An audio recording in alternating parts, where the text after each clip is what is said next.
Este va a ser el título de del sermón del día de hoy, la devoción privada del creyente, la cita más importante del día. Quisiera empezar hablando acerca de las citas. Una cita normalmente es un compromiso que nosotros adquirimos. Cuando vamos al hospital nos dan normalmente una cita para ser atendidos en nuestra dolencia. Y normalmente todos nosotros solemos tener diferentes citas o diferentes compromisos a lo largo de nuestro día. Normalmente los estudiantes tienen citas con sus instituciones, llámese colegios,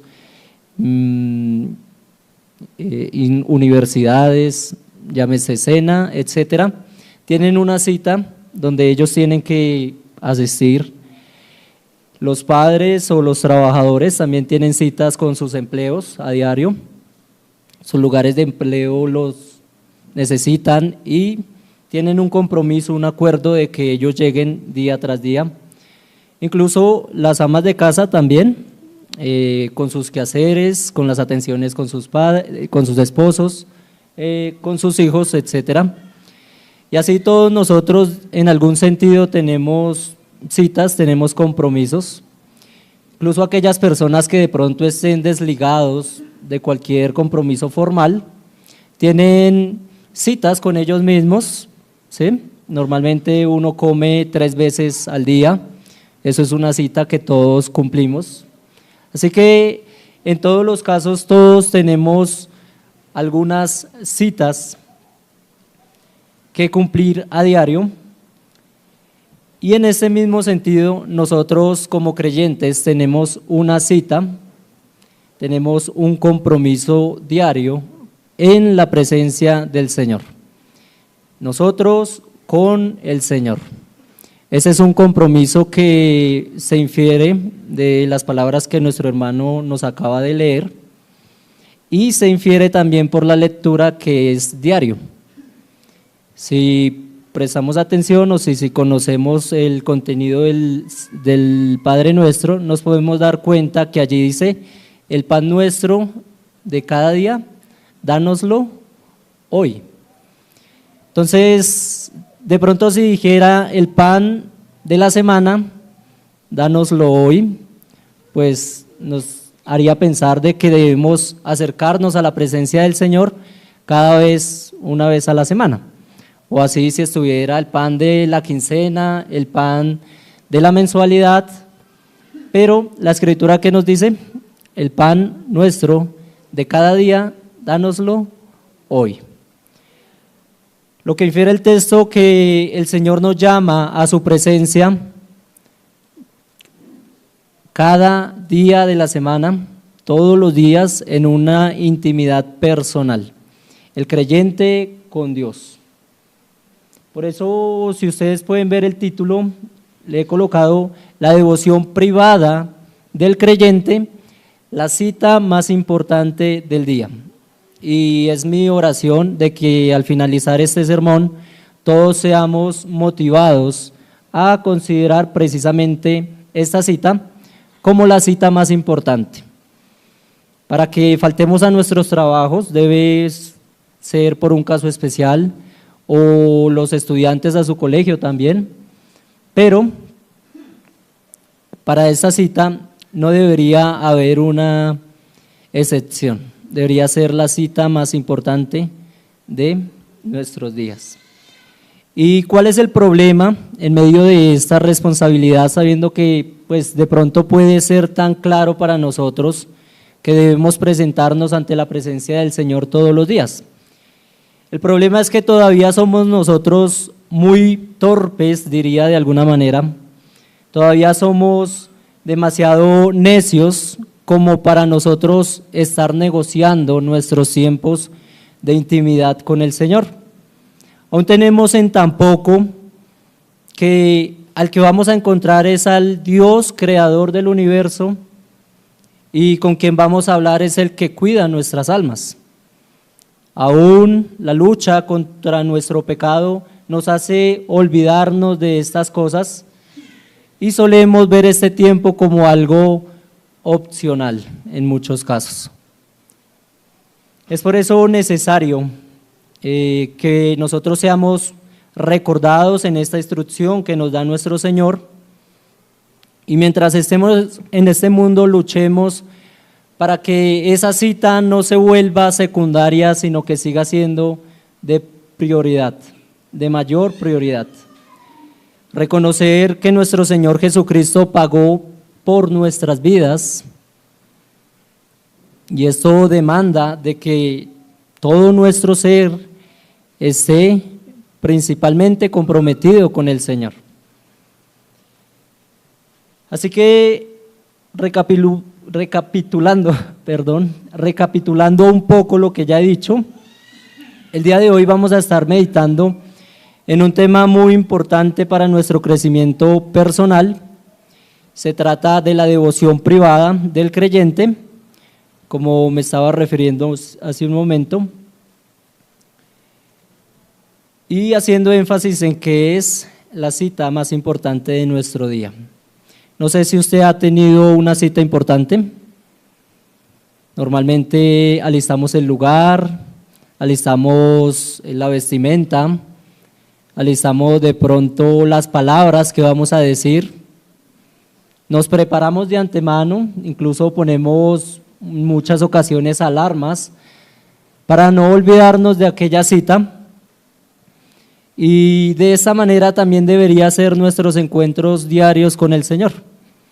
Deberían ser calculados, aunque sin perder la espontaneidad del momento, pero deberían ser en lo posible lo más, como cuando nos presentamos ante una cita importante, lo más estudiado posible, lo más, hacer lo posible para que este sea un tiempo especial.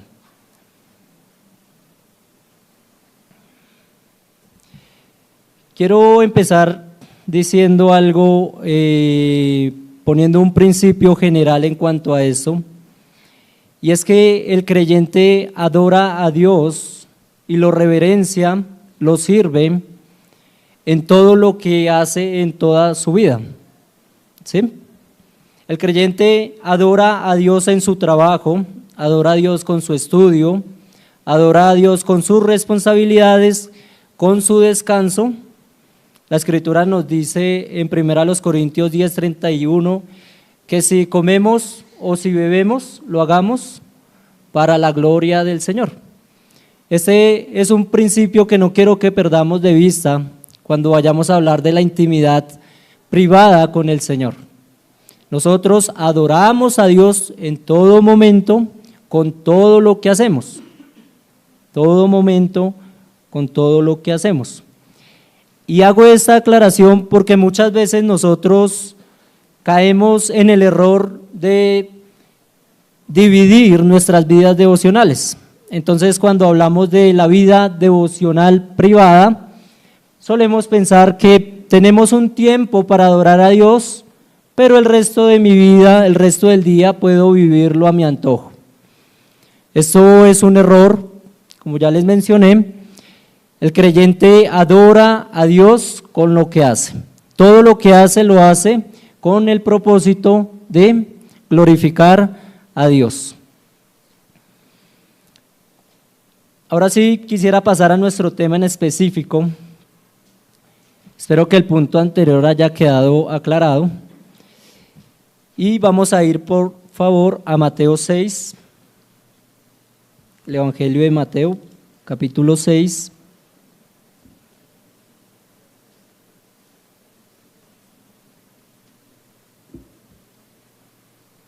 Vamos a estar ahí en el versículo, desde el versículo 5. Vamos a estar ahí.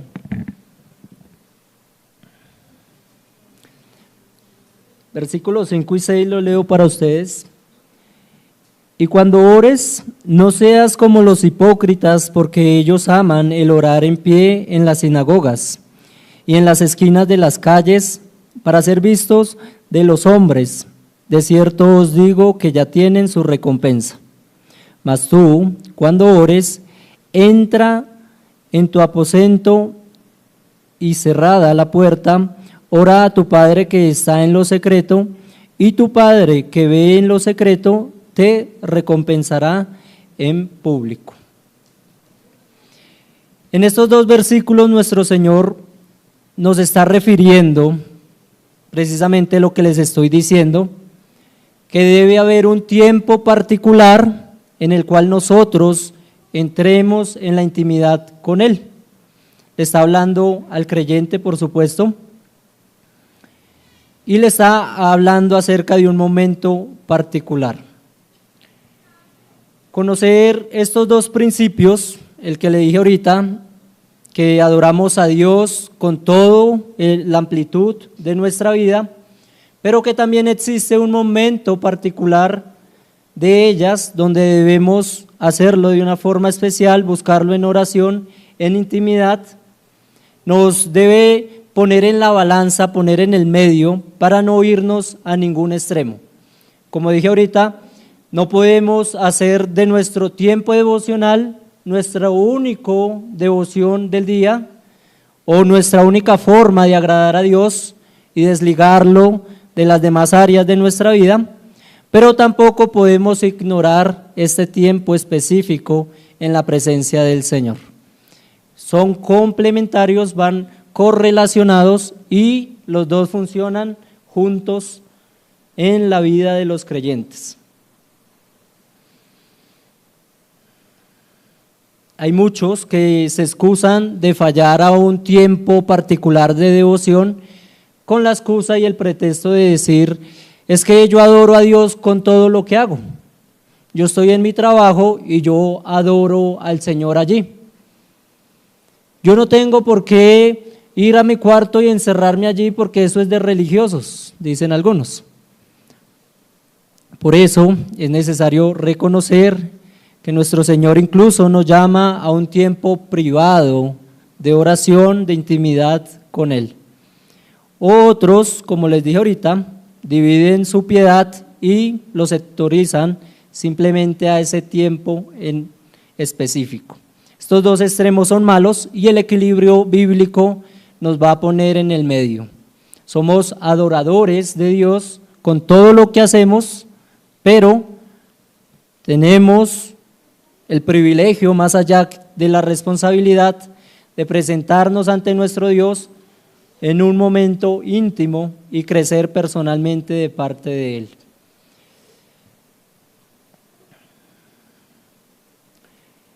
A través de estos pasajes vamos a reflexionar un poco en este tiempo de intimidad personal. Vamos a estarnos refiriendo precisamente a ese tiempo de devoción privada y lo vamos a hacer a la luz de 3 preguntas.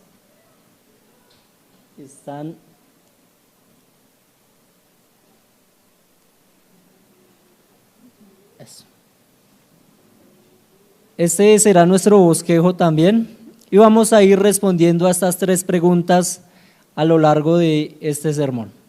Entonces, la primera pregunta: ¿para quién es la devoción privada? ¿Para quién es la devoción privada? Más allá de responder la pregunta, vamos a profundizar un poco acerca de la implicación del objeto de la devoción privada. Segundo lugar, vamos a ver cuáles son los enemigos de la devoción privada. Y nuestra tercera pregunta contestará cuál es la forma correcta de la devoción privada. Entonces, 3 preguntas bien intencionales en cuanto a nuestra devoción privada.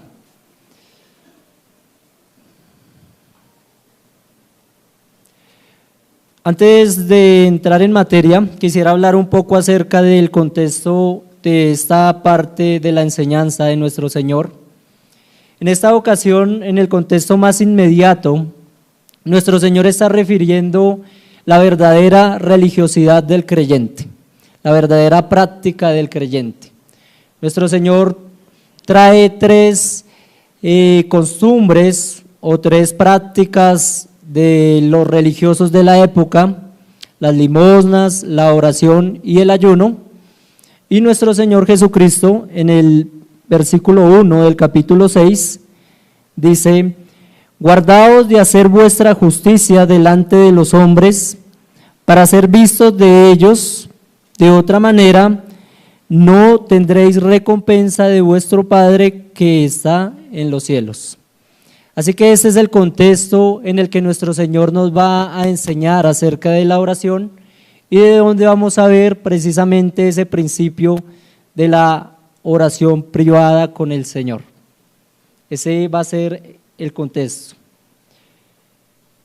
Así que el Señor nos estaba hablando de que la devoción privada nos distingue precisamente de los hipócritas que solían exponerse frente al ojo de los demás para ser alabados, y les está diciendo a sus discípulos: más ustedes háganlo de esta manera.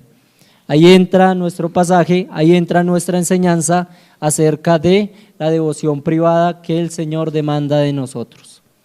Así que la primera pregunta: ¿para quién es la devoción privada? ¿Para quién es la devoción privada? Creo que ustedes lo saben. ¿Para quién? Sí, para los creyentes, los discípulos.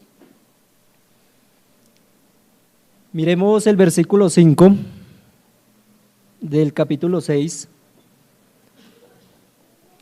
Nuestro Señor Jesucristo está haciendo una diferencia entre personajes, ¿no?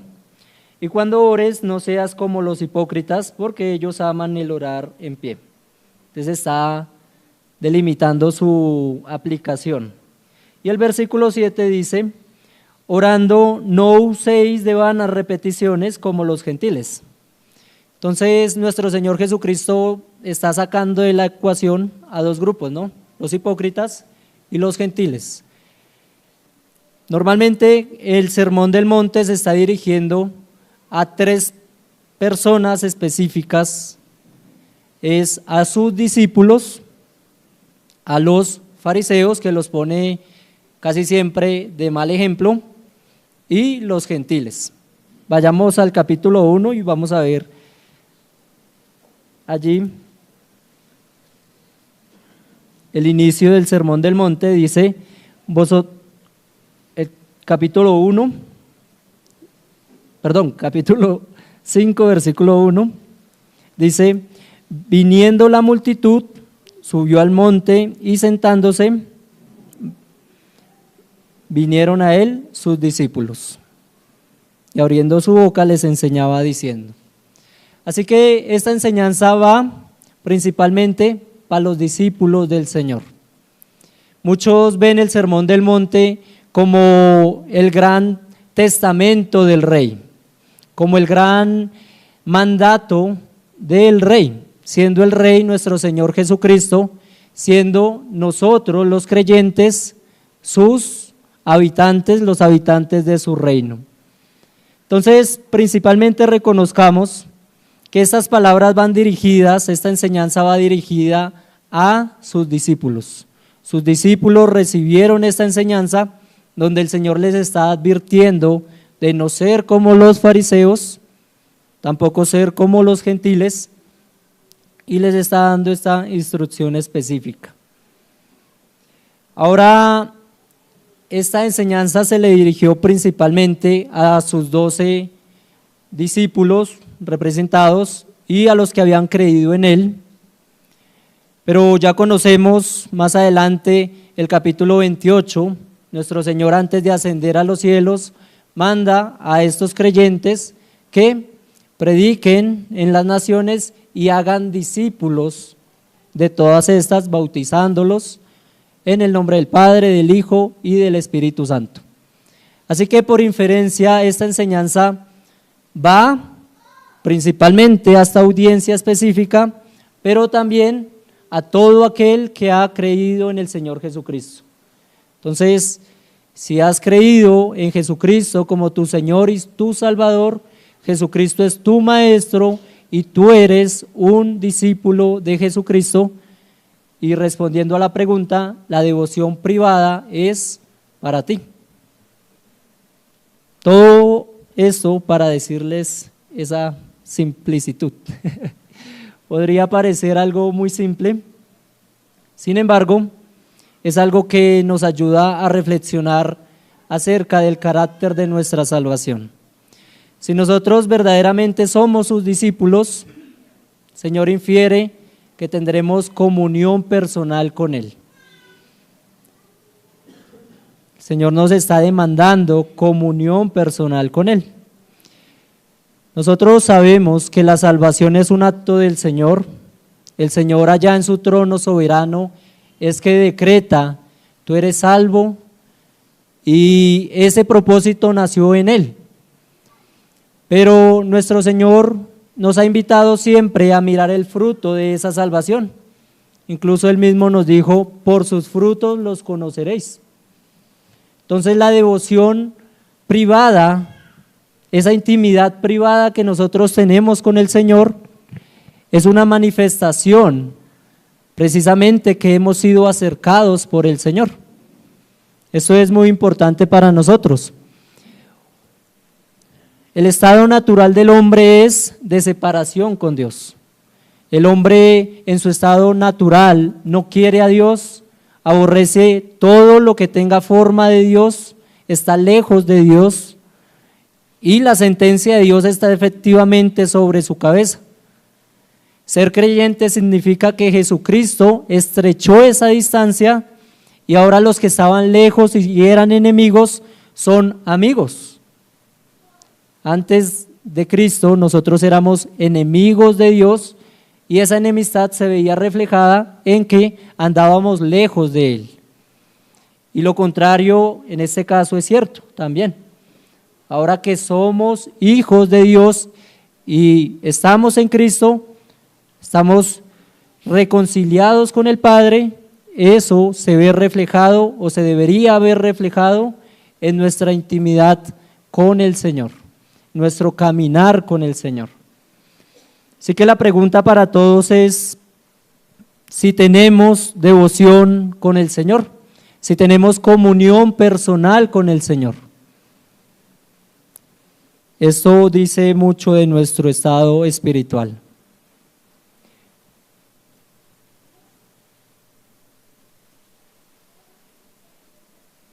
Y quisiera que aquella persona que hoy día no goza de una comunión personal con Dios, medite seriamente en esta cita que tomo de un teólogo llamado John Owen, pero medite allí en su corazón usted que no goza de una intimidad privada con Dios. Y él dice lo siguiente: desde que el pecado entró en el mundo, ningún hombre ha tenido comunión con Dios debido a su naturaleza pecaminosa. Él es luz, nosotros somos tinieblas. ¿Y qué comunión hay entre la luz y las tinieblas? Cristo, Él es vida, nosotros estamos muertos. Él es amor, nosotros somos enemistad. ¿Qué acuerdo puede haber entre nosotros? Los hombres en tal condición no tienen a Cristo, ni esperanza, ni a Dios en el mundo. Estar alienados de la vida de Dios por su ignorancia. Ahora, dos no pueden caminar juntos a menos de que estén de acuerdo. Así que mientras exista esta distancia entre Dios y el hombre, no pueden caminar juntos en comunión. El caminar juntos en el día a día es una muestra de que Jesucristo nos ha juntado al Padre. Entonces, tenga mucho cuidado. Si usted no vive una vida de intimidad con Dios, esto puede mostrar la realidad de su estado no convertido delante de Dios. Ya sabiendo para quién es la comunión privada o la comunión íntima con Dios, vamos a nuestra segunda pregunta: ¿cuáles son los enemigos de la comunión privada? ¿Cuáles son los enemigos de la comunión privada? Consideremos que a pesar de que los creyentes gozan de una intimidad con Dios, a pesar de que el creyente ya ha sido reconciliado con el Padre, tristemente debemos decir que aún nuestra comunión con Él no es perfecta, aún tenemos ocasiones en donde podemos resbalar un poco y todavía nuestra comunión no está terminada debido a los enemigos de nuestras almas. Ya se ha predicado acerca de los enemigos del creyente o los enemigos del alma del creyente, el pecado interno, el pecado remanente, el mundo y Satanás. Estos tres enemigos no nos van a permitir tener una relación con el Señor como quisiéramos, y es por eso necesario que nosotros velemos y oremos para que no nos quiten el gozo de nuestra intimidad con Dios.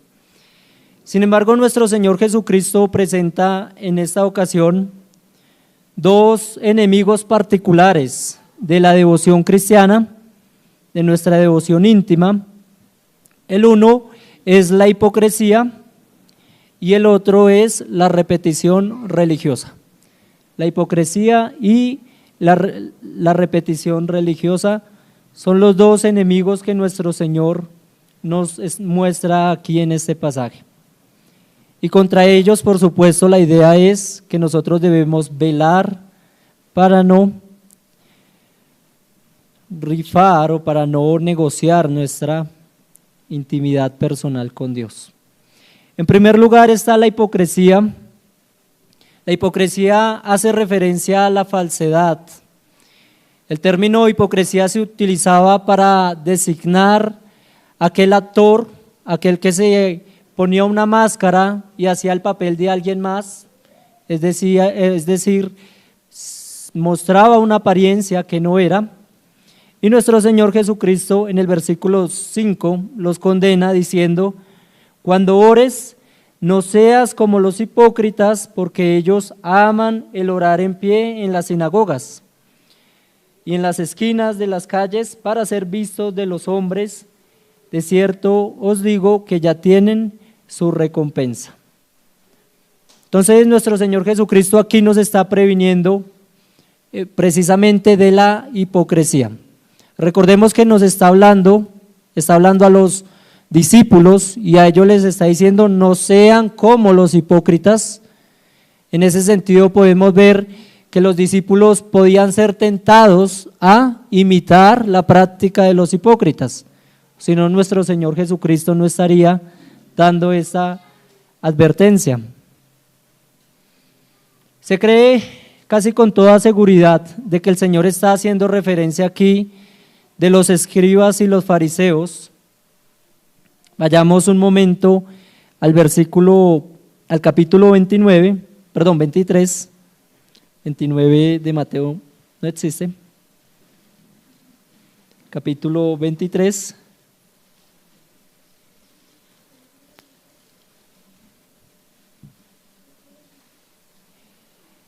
Este capítulo es una condenación a la hipocresía de los fariseos, les condena su hipocresía. Versículo 2, miran: en la cátedra de Moisés se sientan los escribas y los fariseos.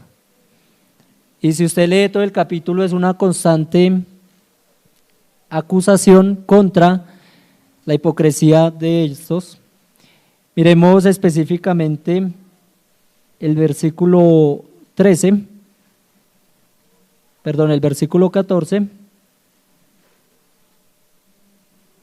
capítulo 23.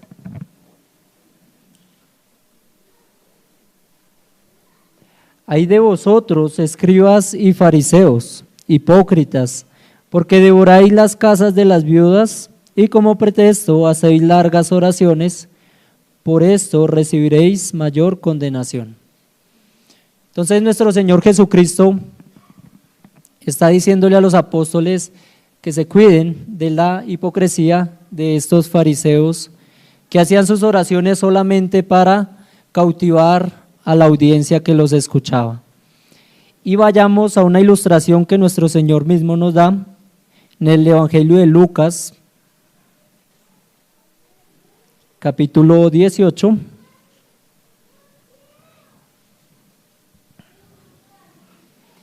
Desde el 9 hasta el 12 lo leo para ustedes. A unos que confiaban en sí mismos como justos y menospreciaban a otros, dijo también esta parábola.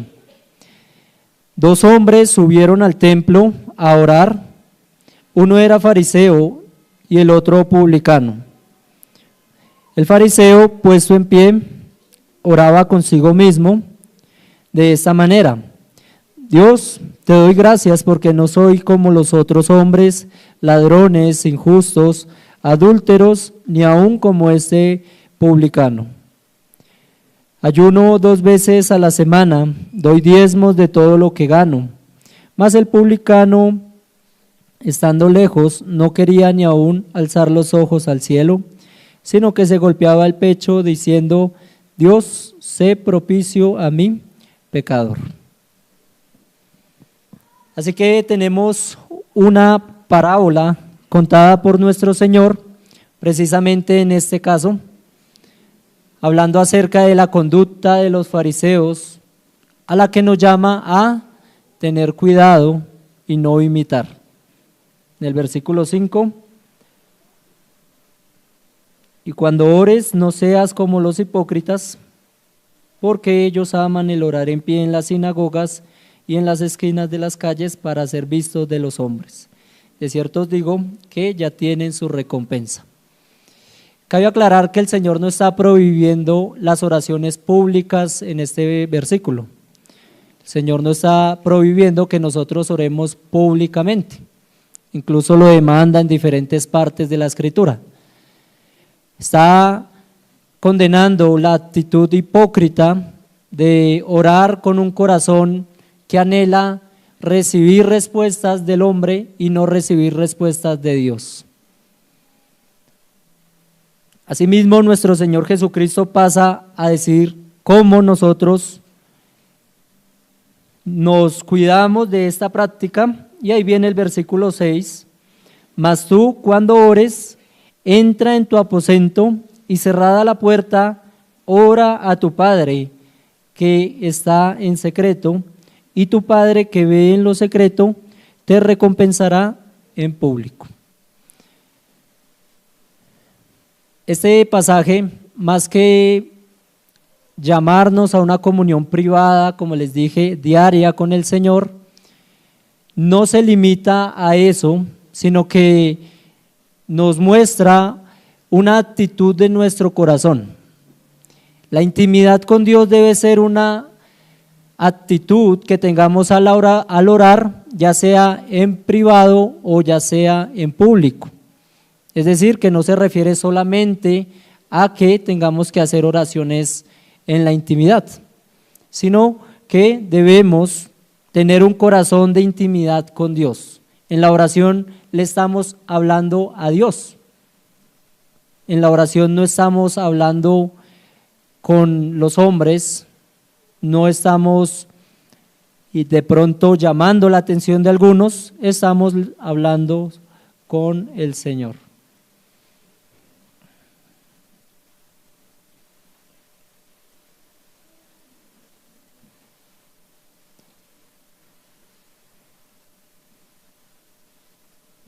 Muchas veces en medio de nuestras oraciones hay mucha adulación al prójimo, queremos ganar mucho el favor del otro, y precisamente esto debería cuidarnos de tal actitud. El hecho de que reconozcamos que en la oración le estamos hablando a Dios.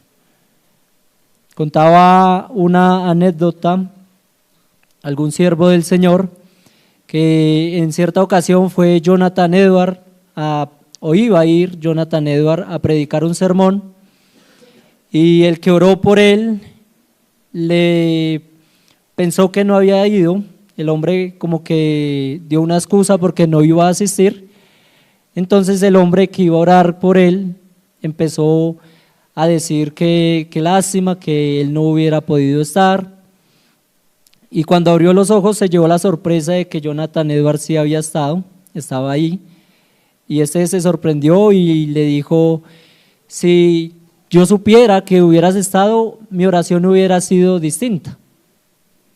Muchas veces a nosotros nos pasa eso, nuestras oraciones cambian por la persona que tenemos al lado, y esto no debería ser, en cierto sentido, porque nuestra oración debe ser a Dios y no a las personas.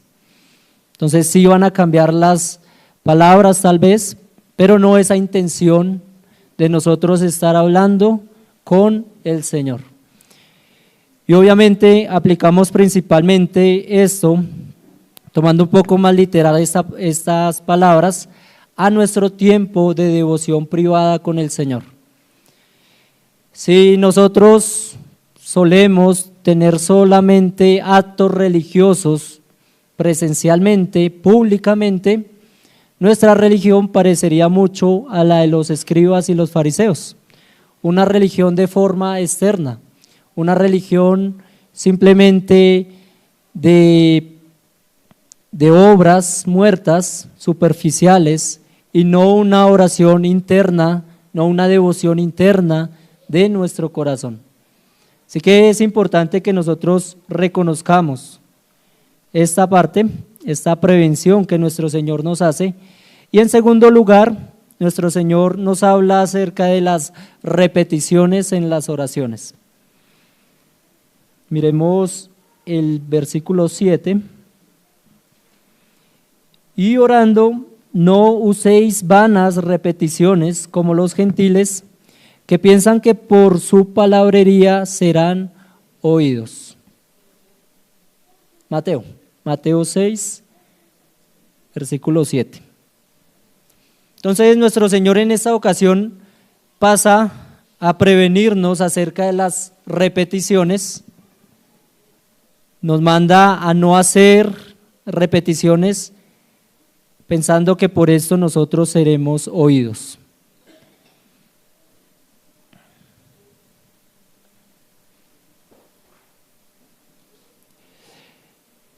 No sé si alguna vez se ha sorprendido a sí mismo repitiendo oraciones.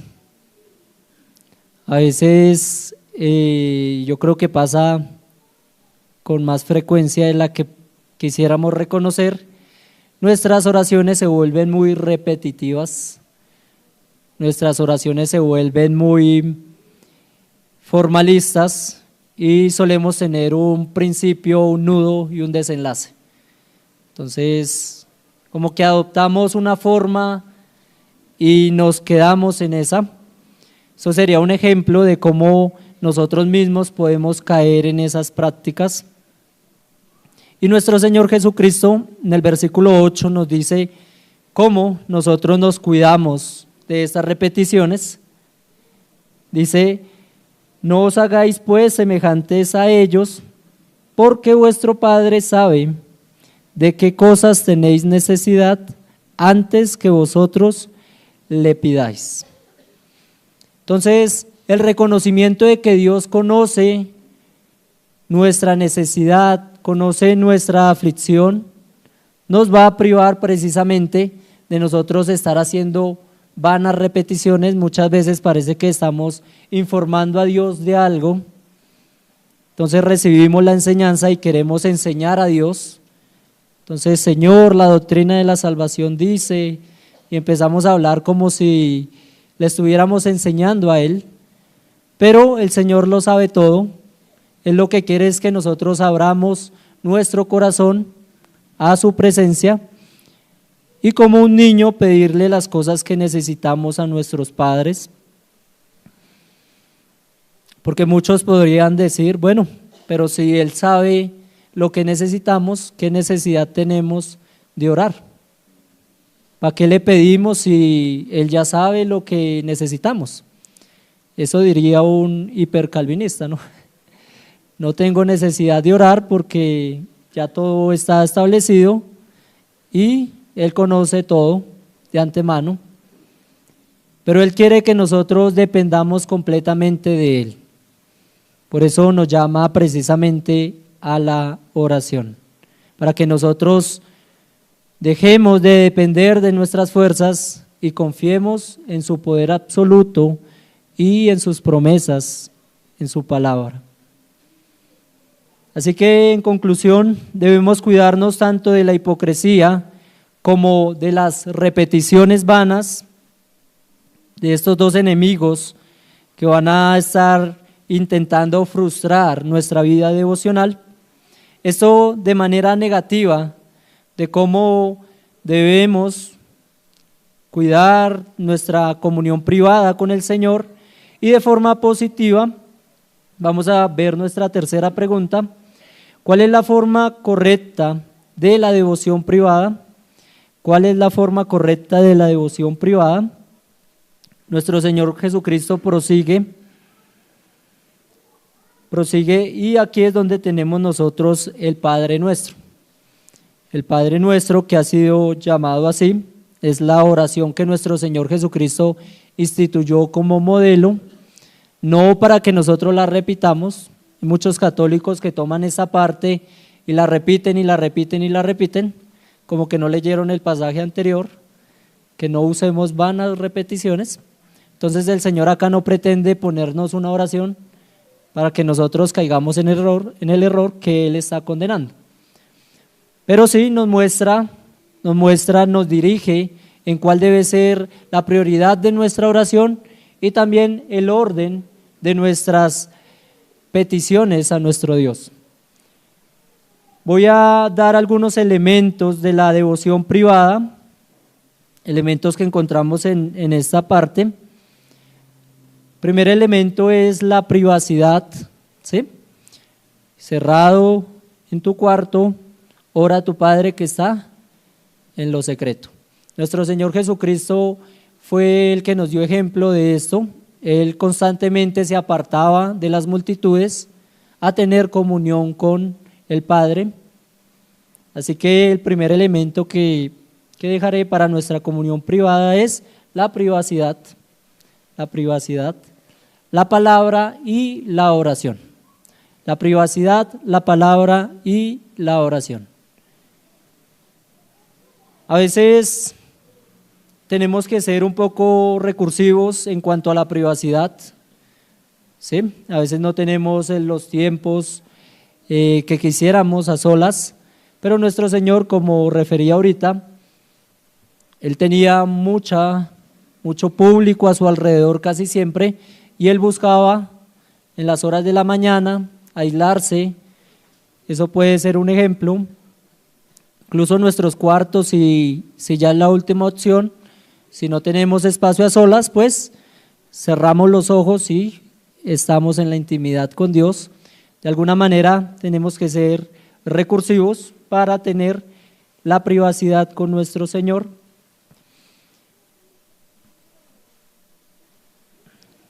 En cuanto a la palabra, tenemos que distinguirla de nuestros tiempos de estudio. Existen tiempos de estudio de la palabra y existen tiempos devocionales con la palabra. Entonces es sutil la distinción, pero deberíamos hacer una diferencia entre este tiempo devocional, donde me expongo a la palabra, y un tiempo normal de estudio. Debe haber una leve diferencia, aunque siempre tiene que hacerse con reverencia y teniendo en cuenta, obviamente, los principios que ya se nos han predicado acerca de la Escritura. Y en cuanto a la oración, tenemos el mismo Padre Nuestro que nos enseña. Lo voy a decir de manera muy general, ya después el pastor, cuando pase por acá, nos va a enseñar más profundamente acerca de esto. Miren el versículo 9. El versículo 9 dice: vosotros pues oraréis así: Padre nuestro que estás en los cielos, santificado sea tu nombre. Así que en primer lugar, nuestra oración debe glorificar a Dios: santificado sea tu nombre. En segundo lugar, en el versículo 10, venga tu reino, hágase tu voluntad como en el cielo, así también en la tierra. Debemos clamar por los propósitos de Dios. Entonces, adoración, clamar por los propósitos de Dios, incluso antes de nuestras necesidades. Muchas veces empezamos pidiéndole al Señor, Señor, dame, pero la oración del Padre nuestro comienza, glorificado sea tu nombre, empieza exaltándolo a Él y pidiéndole por sus propósitos. En tercer lugar, ahí sí encontramos nuestras necesidades.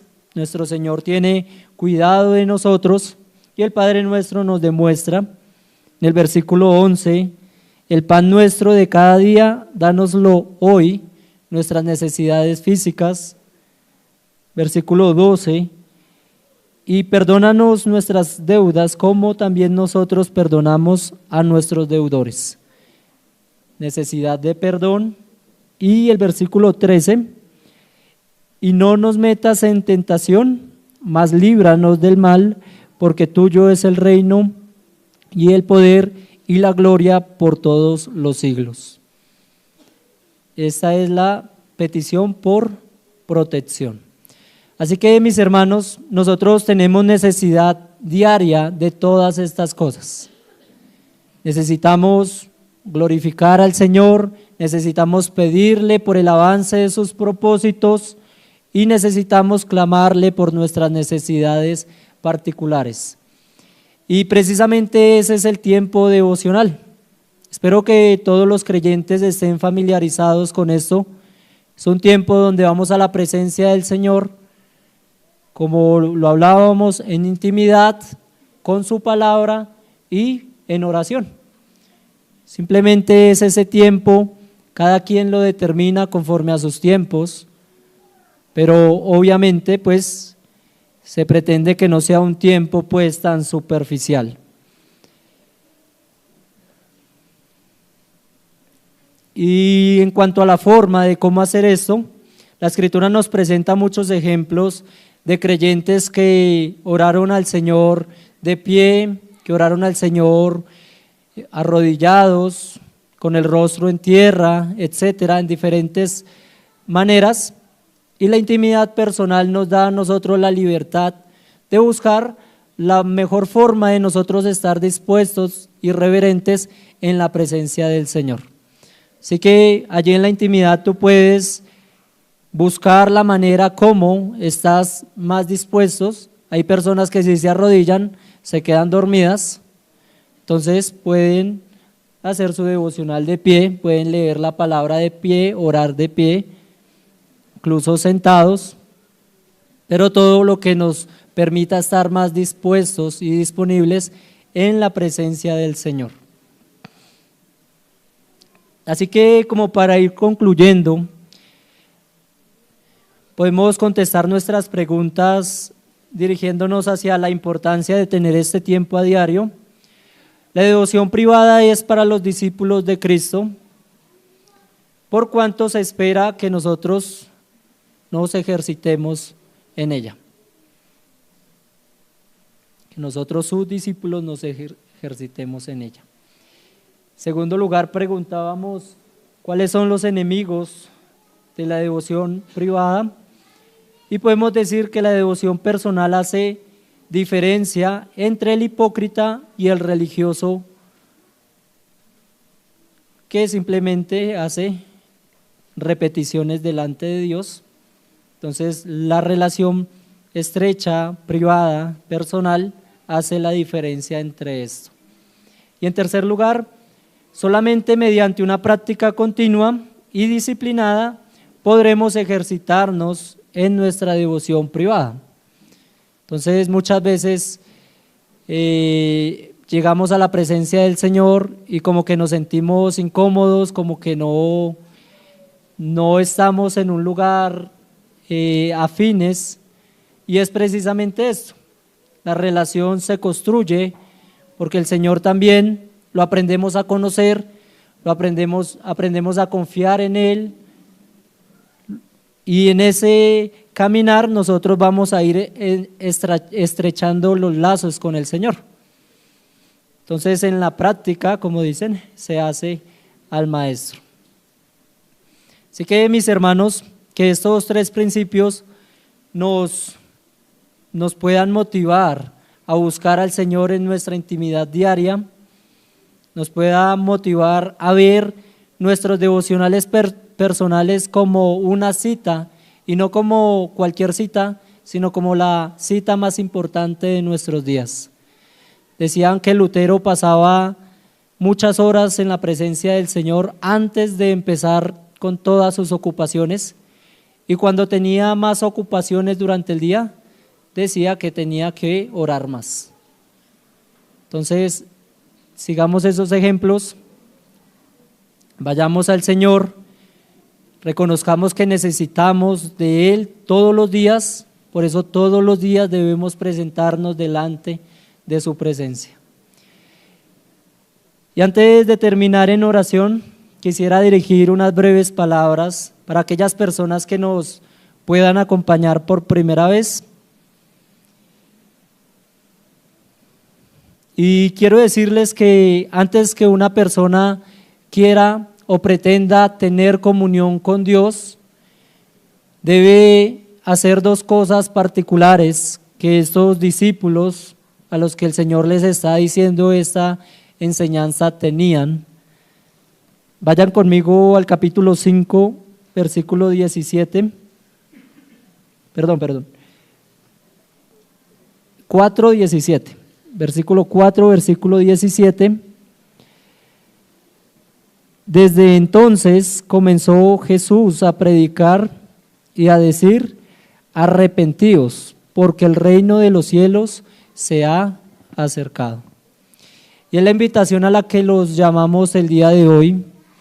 Si usted reconoce que no tiene comunión con Dios, a la luz de la enseñanza pudo ver que usted posiblemente está alejado con Dios. El camino a una reconciliación con Dios es arrepentimiento y fe en Jesucristo como su único y suficiente Salvador. Hoy invitamos a estas personas que están lejos de la comunión con Dios a que se arrepientan de sus pecados. Arrepentirse es volver atrás, cambiar de camino, deje su pecado, vuelva a la ley de Dios, mire la perfección de Dios y crea en Jesucristo como aquel que murió por todos los pecados de aquel que en Él cree. Entonces invitamos a esas personas a que crean en Jesucristo, se arrepientan y gocen de una comunión íntima con nuestro bendito Dios. Jesucristo es la llave que abre precisamente la puerta del aposento de la intimidad con Dios. Vamos a terminar en oración.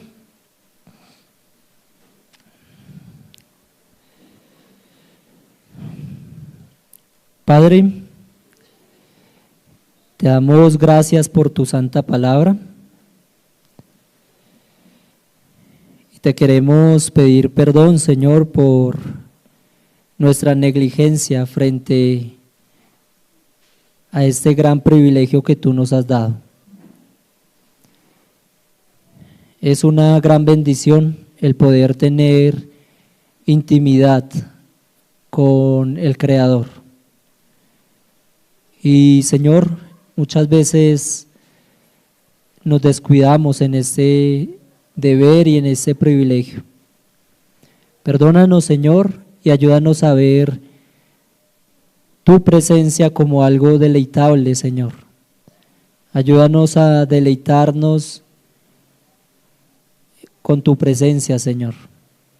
Muévenos a todos a fortalecernos nuestros tiempos de intimidad contigo. Y perdona nuestra indiferencia, nuestra frialdad. También pedimos, Señor, por aquellas personas que no han venido en arrepentimiento y fe ante nuestro Señor Jesucristo. Que tú les des el día de hoy la fe y el arrepentimiento y ellos puedan creer y puedan, Padre Celestial, empezar a caminar contigo. Te damos a ti toda la gloria y toda la honra. En Jesucristo nuestro Salvador. Amén y amén.